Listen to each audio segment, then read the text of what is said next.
और उनके पास एक मशीन होती है, उस मशीन को कैश रजिस्टर बोलते हैं। क्या बोलते हैं? कैश रजिस्टर हैं। वो जो उनके पास मशीन नहीं पड़ी होती है, जैसे फौरन से वो अपना एक बटन प्रेस करता है और एकदम से उसका ट्रे निकलता है, उसके अंदर नोट छोट पड़े होते हैं, सारी चीज़ें होती हैं, ठीक है। तो उसको बोलते हैं this is called as a cash register. वो जो मशीन होती है वो बेसिकली कैश रजिस्टर होती है। It is going to keep the record of the cash as well. चले, अब हमने यहाँ पे बनाना है cash book. Cash book is nothing new for us in a way that cash book is just like a cash account. Cash book is just like a cash account, ठीक है। We are having a three sorts of cash book. One is referred as the single column cash book. In single column cash book, we have a one column on the left hand side of the cash book and one column on the right hand side of the cash book, and that is the column of cash. Then we have a two column cash book. Two column cash book will be prepared at that point in time whenever either we are offering the discount or we are accepting the discount. जब हम किसी को discount दें, किसी से discount लें, तो फिर हम जो है टू कॉलम कैश बुक बनाते हैं। उसमें एक कॉलम डिस्काउंट का होता है ऑन द लेफ्ट साइड, ठीक है, as well as the column of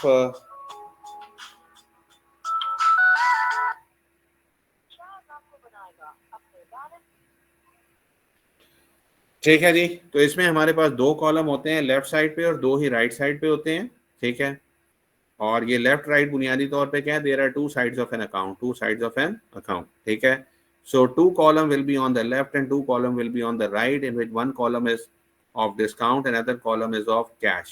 Then on the again right side we are having two column, one is discount, another is cash. तो माशाल्लाह ये चैप्टर नंबर 4 में हम ऑलरेडी डिस्कस कर चुके हैं कि डिस्काउंट डेबिट क्या इंडिकेट करता है और डिस्काउंट क्रेडिट क्या इंडिकेट करता है। तो जो डिस्काउंट डेबिट होता है वो हमारा क्या होता है, सेल्स डिस्काउंट होता है, उसे डिस्काउंट अलाउड भी बोलते हैं। और जो हमारा डिस्काउंट क्रेडिट होता है उसे परचेज डिस्काउंट भी बोलते हैं, और वो हमारा डिस्काउंट रिसीव्ड भी होता है, ठीक है। इसी तरह से फिर हमारे पास एक और कैश बुक होती है, उसे हम कहते हैं this is called as a three column cash book. We are having the three column on the left hand side and three column on the right hand side. We are having a three column on the left hand side and three column on the right hand side, ठीक है। अब इसमें जो third column add हो रहा है that is the column of the bank, that is the column of the bank. तो इसमें एक कॉलम डिस्काउंट का होगा, दूसरा कैश का होगा, तीसरा बैंक का होगा। Same is the case, we are having a three column on the right hand side of the cash book, that is one is discount, cash as well as the bank. Three column cash book will be prepared at that point in time whenever we are going to deal with the bank, whenever we would like to prefer to deposit the money in the bank or we would like to withdraw the money from the bank. So at that moment we also have to keep the record of the cash at bank. तो इस situation में हमें जो है cash at bank का record भी रखना होता है। जी वली वक्त क्या कहते हैं? सर ये आप कहाँ से पढ़ा रहे हैं? यार ये मैंने स्क्रीन तो ऑन की हुई है आपके सामने। सर ये सिर्फ वो न्यूमेरिकल शो हो रहा है। हाँ हाँ, वो न्यूमेरिकल ही है ना, तो इसलिए अभी आपको, आप घबराएं ना, इंशाल्लाह मामला अभी ठीक कर देंगे, सब सेट हो जाएगा, ठीक है। तो ये नीचे मैं सिर्फ एग्जांपल भी आपको दिए बता रहा हैं। था कि ये कैश बुक बुनियादी तौर पे होती क्या, अभी ये कैश बुक बनाएंगे सब समझ लग जाएगा आपको, कोई इशू नहीं, ठीक है। तो ये हमारे पास थ्री कॉलम कैश बुक के अंदर क्या है जी, कि we are having the three column on the left side as well as three column on the right side. इसमें थर्ड कॉलम बैंक का होता है। तो जब हम बैंक के साथ लेन देन करें, बैंक के साथ कारोबार करें, तो उस वक्त फिर हम थ्री कॉलम कैश बुक बनाते हैं। बाज़ बिजनेसेस ऐसे हैं, आज की दुनिया के अंदर कोई भी बिजनेस जो है बगैर बैंक के चल ही नहीं सकता, ठीक है ना। तो बैंक तो अब नेसेसिटी बन गई है। कुछ शादो नादर कोई 1% या 1.5% कोई इस किस्म के बिजनेसेस होंगे हैं मेरे जैसे, कि जो कहेंगे कि we won't like to do the business in the bank, ठीक है, we prefer to keep our savings, ठीक है, at our own, rather we have to deposit even the saving in the bank as well, okay. तो ना हम bank में पैसा रखते हैं, ना निकालते हैं, ना करते हैं, बैंक के साथ हम डील ही नहीं करते। एक आधा परसेंट होगा, वो भी बड़ी मुश्किल आज की दुनिया में, क्योंकि आज की दुनिया में सारी की सारी ट्रांजैक्शन जो है वो बैंक बेस्ड कर रहे हैं, और उसके बगैर गुजारा ही नहीं है। आपको मेल ट्रांसफ़र, आपको जो है मनी ट्रांसफ़र करनी है, ऑनलाइन कैश आना है, कैश जाना है, तो बैंक की ज़रूरत है ही है हमें, ठीक है। अब इसके हवाले से एक शॉर्ट सा क्वेश्चन है, इस क्वेश्चन को पढ़ते हैं और फिर देखते हैं कि how we can put the transactions directly into a cash book. अब आपको थोड़ी सी प्रैक्टिस करनी पड़ेगी कि डायरेक्टली कैश बुक में ट्रांजैक्शंस को कैसे डालना है, ठीक है। तो जो एनालिसिस ऑफ ट्रांजैक्शन होगा वो अपने दिमाग में आप करेंगे, लेकिन मैंने आपकी कन्वीनियंस के लिए इनकी जर्नल ट्रांजैक्शंस भी बनाई हुई हैं, ठीक है। तो देखते हैं कि क्या है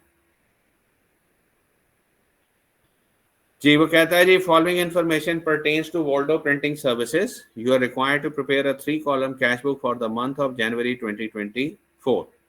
तो सबसे पहले हमें कहता है कि balance as per cash book 5000 है और बैंक में हमारे जो पैसे पड़े हैं वो 8700 है। तो इसका मतलब है हमारी जेब में 5000 है, जबकि हमारे बैंक में कितने पैसे पड़े हैं, 8700 रुपए। उसके बाद कहता है जी, purchase printing machine from Pakistan engineering worth $6000, cheque of 2000 issued and signed a note of the balance amount. अब हमने 6000 की मशीन खरीदी है, इस प्रोसेस में 2000 की पेमेंट एक्चुअली कर रहे हैं और इस पेमेंट के प्रोसेस में हमने चेक इशू किया हुआ है। तो इसका मतलब है when we will issue the cheque, तो correspondingly our bank balance is going to be reduce in this process, okay. और बाकी जो हमारा 6000 में से 4000 का है, तो 4000 का हमने उनके साथ प्रॉमिस किया हुआ है, तो that is the concept of the notes payable.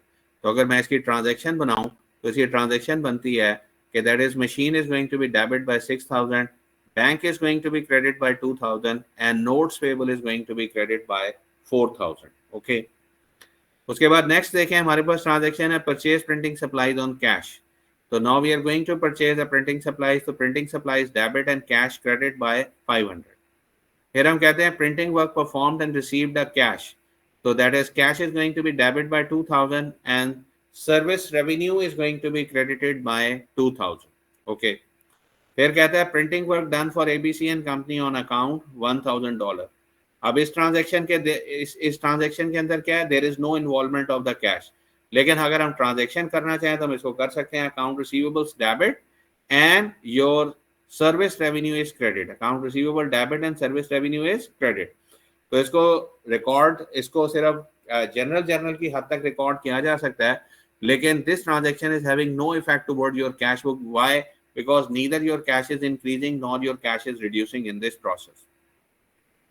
फिर उसने कहा received a check of 975 from ABC company in settlement of its account, the check deposited into the bank account. अब वो कहता है एबीसी कंपनी को हमने 1000 की सर्विसेज जो उधार पे दी थी, उन्होंने हमें 975 ऑफर कर दिए हैं और इससे उनका अकाउंट कंप्लीटली हमने सेटल कर दिया।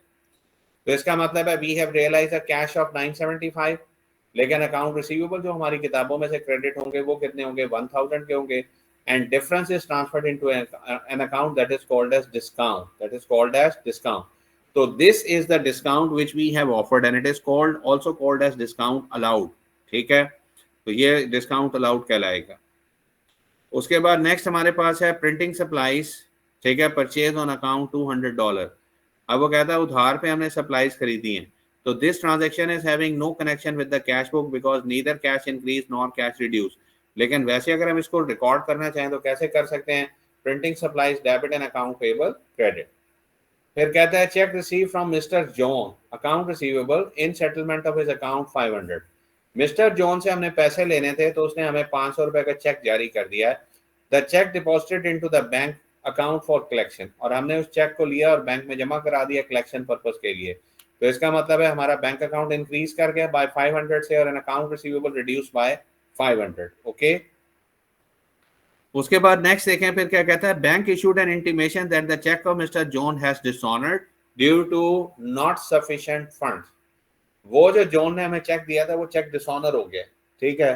तो इसका मतलब पहले हमने बैंक अकाउंट को इंक्रीज किया था, अब हम अपने बैंक अकाउंट को क्या कर देंगे, रिड्यूस कर देंगे बाय 500 से। और पहले हमने अकाउंट रिसीवेबल को अपनी किताबों में से राइट ऑफ किया था, तो अब दोबारा से अकाउंट रिसीवेबल को अपनी किताबों में री इंस्टेट कर देंगे, ठीक है, क्योंकि उसका जो चेक है वो डिसऑनर्ड हो गया। तो डिसऑनर्ड चेक पे सीधा सीधा FIR है, पर्चा होता है, ठीक है सर। अच्छा। उसके बाद नेक्स्ट में देखते हैं क्या था, cheque of 3500 issue to Pakistan engineering in full settlement of its account. अभी हमने दूसरी ट्रांजैक्शन जनवरी 2 में हमने मशीन खरीदी थी 6000 की, जिसमें से 2000 की पेमेंट कर दी थी, 4000 का वादा किया था। अब वो जो 4000 है उसके बदले में उनको 3500 दे के तो पूरे के पूरे अकाउंट को क्लियर कर रहे हैं। तो इसका मतलब है in this process we are going to avail a discount of 500 rupees, ठीक है।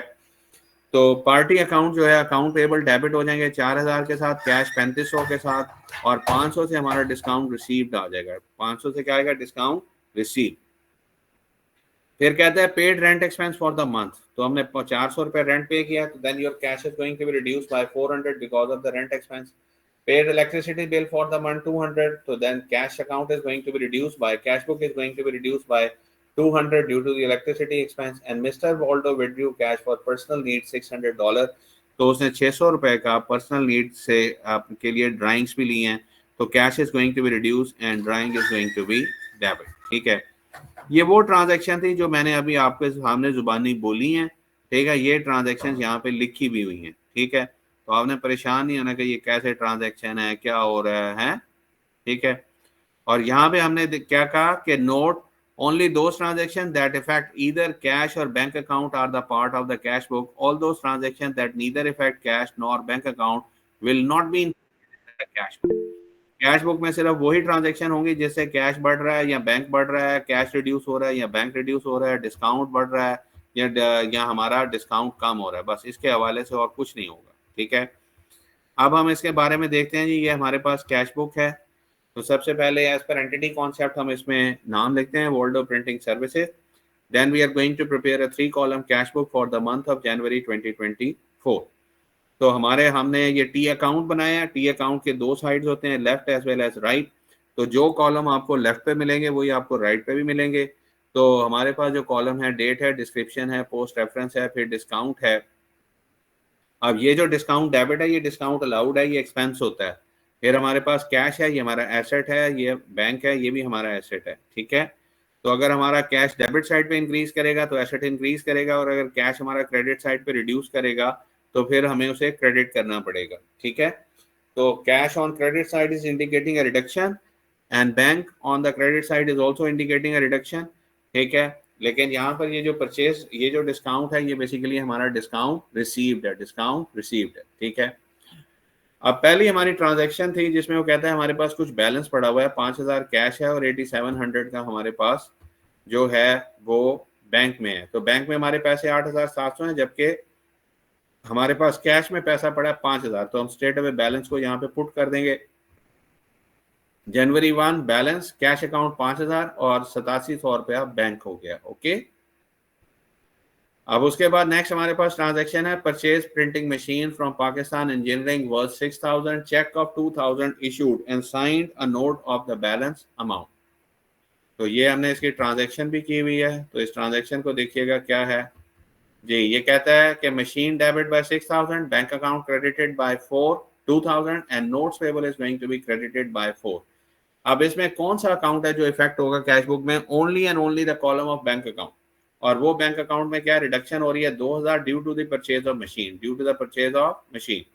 तो ये देखें कि हमने जो है बैंक अकाउंट को 2,000 से रिड्यूस कर दिया और साथ लिखा है कि we have purchase a printing machine. ये प्रिंटिंग मशीन है. ठीक है, ये sir P for purchase machine? ना परचेज मशीन ही, ये प्रिंटिंग मशीन है. बेसिकली लंबा हो रहा था तो इस वजह से मैंने पी मशीन लिखा है.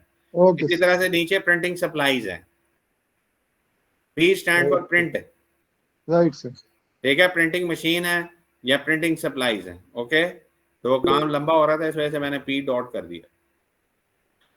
अच्छा, उसके बाद देखें जी, कहता है purchase printing supplies on cash 500. तो स्ट्रेट अवे हमने 500 से जो है प्रिंटिंग सप्लाईज खरीदी है और अपने कैश को 500 से रिड्यूस कर दिया. ठीक है, ओके, चले अब नेक्स्ट देखें जी क्या हमारे पास. कहता है printing work performed and received the cash of $2,000. तो अब हमें 2,000 रुपये कैश मिल रहा है क्योंकि हमने प्रिंटिंग वर्क परफॉर्म किया. तो कैश हमारा इंक्रीज कर गया 2,000 से due to service revenue. Cash increase by 2,000 due to service revenue. तो कैश को हमने डेबिट कर दिया 2,000 से ड्यू टू सर्विस रेवेन्यू. उसके बाद नेक्स्ट देखें जी हमारे पास क्या है. नेक्स्ट हमारे पास है प्रिंटिंग वर्क परफॉर्म्ड ऑन क्या. चलें, फिर कहता है printing work done for ABC and company on account. अब जब हम उधार पे ट्रांजैक्शन करते हैं तो उसमें ट्रांजैक्शन है account receivable to service revenue. तो इसका मतलब है इस ट्रांजैक्शन का कैश बुक के साथ कोई लेन देन नहीं है. उसके बाद जनवरी 15 को देखें क्या है. कहता है received a cheque of $975 from ABC company in settlement of its account, the cheque deposited into the bank. अब एबीसी कंपनी ने 975 रुपये हमें दे दिए, हालांकि हमने उसे लेने 1,000 थे. ओके, तो इसका मतलब है कि we have offered a $25 as a discount. तो हमने 975 रुपये बैंक में डाल दिए क्योंकि हमने चेक को बैंक में डिपॉजिट करा दिया. 975 हमारा बैंक इंक्रीज कर गया और हमारा डिस्काउंट है 25 का. तो इस तरह से हमने इस ट्रांजैक्शन को लिखा. उसके बाद अब नेक्स्ट देखें जी हमारे पास क्या है, printing supplies purchase on account, उधार पे खरीदी हैं तो उधार ट्रांजैक्शन का कैश बुक के साथ कोई ताल्लुक वास्ता नहीं। नेक्स्ट देखें कहता है cheque receipt from mister John, ठीक है, in settlement of his account 500, तो जॉन से पैसे लेने थे, 500 रुपया ले लिया हमने, the cheque deposited into the bank for collection. अब ये हमने मिस्टर जॉन से चेक आया और चेक को हमने 500 रुपए से अपने बैंक अकाउंट के अंदर ऐड कर दिया, तो हमारा bank account is going to be increase by 500 because we have received a cheque. अब हमने क्या किया, हमने तो इस चेक को बैंक में जमा करा दिया और विद दिस असम्पशन के पैसे हमारे अकाउंट के अंदर आ जाएंगे, लेकिन 22 तारीख को बैंक ने एक इंटीमेशन हमें जारी की है और वो इंटीमेशन ये है कि मिस्टर जॉन, ठीक है, the cheque of mister John has dishonoured due to not sufficient fund. तो इसका मतलब है now there is a need to reduce the bank account by 500। अब हमें इंटीमेशन आ गई है तो अब हम 500 से अपने बैंक अकाउंट को क्या कर देंगे, रिड्यूस कर देंगे, और due to what, dishonoured cheque, due to dishonoured cheque, ठीक है। तो ये डिसऑनर्ड चेक की वजह से हमारा जो है ये बैंक अकाउंट रिड्यूस हो गया। बेसिकली यहाँ पे जो वर्ड आना चाहिए वो अकाउंट रिसीवेबल आना चाहिए, क्योंकि जाहिर बात है जब डिसऑनर्ड चेक हो जाएगा तो अब हमने उससे पैसे वापस लेने हैं, क्या लेने हैं, वापस उससे लेने हैं उस शख्स से। चलें उसके बाद नेक्स्ट देखें वो क्या कहता है, cheque of 3500 issue to Pakistan engineering and full settlement of its accounts. 3500 रुपए का चेक जारी कर रहे हैं तो 3500 से हमारा बैंक अकाउंट रिड्यूस हो जाएगा। तो हमने उस पार्टी को टोटल 4000 देने थे, तो 3500 में सेटलमेंट हो गई, तो 500 रुपए का हमें डिस्काउंट मिल गया इस प्रोसेस में, तो डिस्काउंट वो हमारा क्या हो गया, क्रेडिट हो गया बाय 500 से। उसके बाद नेक्स्ट देखें जी क्या है, पेड रेंट एक्सपेंस 400 है, इलेक्ट्रिसिटी एक्सपेंस 200 है और ड्राइंग 600 की है। तो अब हमने अपने कैश अकाउंट को रिड्यूस किया है 400 से due to rent expense, due to electricity expense and due to drawings, ठीक। अब हमने कभी भी डिस्काउंट के कॉलम का जो है बैलेंस नहीं करना। डिस्काउंट देखें डेबिट साइड पे दिया है 25 टोटल कर दिया है और क्रेडिट साइड पे किया है 500 टोटल लिख दिया है, इसमें कोई बैलेंसिंग नहीं होती। उसकी बैलेंसिंग इसलिए नहीं होती क्योंकि एक आ गया तो दूसरा पानी है। तो ये जो डिस्काउंट डेबिट है ये एक्सपेंस है, जबकि डिस्काउंट क्रेडिट आपकी इनकम है, ओके। तो इसकी बैलेंसिंग नहीं लेनी। अब आपने जो बैलेंस लेने हैं वो सिर्फ कैश और बैंक के लेने। तो सबसे पहले कैश एसेट है, इसकी डेबिट साइड का टोटल करें 5 और 2 7। अच्छा इधर ना ये गलत निकला हुआ है जो है इसका बैलेंस, इसको करेक्ट करके भेजूंगा आपको, अभी करेक्ट करके भेजता हूँ इसको, ठीक है। तो ये 5 और 2 7,000 रुपये बनता है जी हमारा डेबिट साइड पे, ठीक है। ये नीचे 8475 लिखा हुआ, ये गलत है। इसी तरह से इसको भी जरा चेक कर लें, बैंक को भी, ये 8700 है, 975 और 500 कितना बनता है।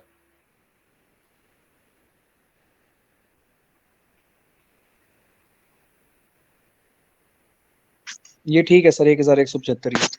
अच्छा ये 10,175 है, ठीक है, ये ठीक है, ये 7,000 गलत है, चलो ठीक है, ओके। अब इसमें देखें कि हमारा जो कैश है वो क्रेडिट हो रहा है due to printing supplies, rent expense, उसके बाद इलेक्ट्रिसिटी एक्सपेंस और ड्राइंग। इसको जमा करो, 500 जमा 400, 900 जमा 200, 1100 जमा 600, 1700। तो 7,000 में से अगर हम 1700 माइनस करें तो देखें क्या बनता है, 5300 ही बनेगा।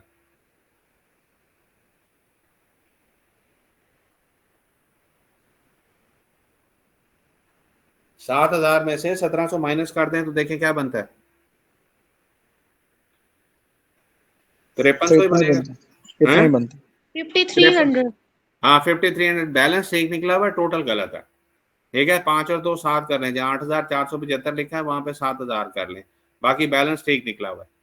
अच्छा अब 10,175 में से 2,000 रुपया तो हमने प्रिंटिंग मशीन पे लगा दिया, ठीक है। बैंक के जो पैसे हैं उसमें से 2,000 प्रिंटिंग मशीन की पेमेंट के लिए किए और 500 रुपए का डिसऑनर चेक हो गया, 3500 रुपए की नोट पेबल को पेमेंट की, तो टोटल हमारा खर्चा बना 6,000। तो 10,175 में से 6,000 हमने खर्च कर दिए, तो बैंक में कितने पैसे होने चाहिए, 4,175,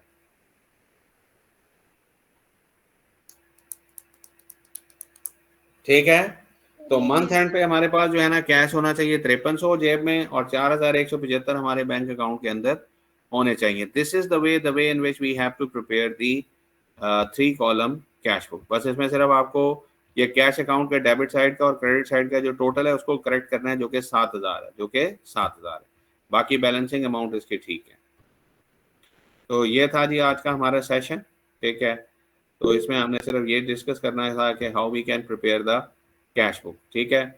कल इंशाल्लाह डिस्कस करेंगे आपसे बैंक रिकॉन्सिलिएशन स्टेटमेंट। जी वली वक्त क्या कहते हैं।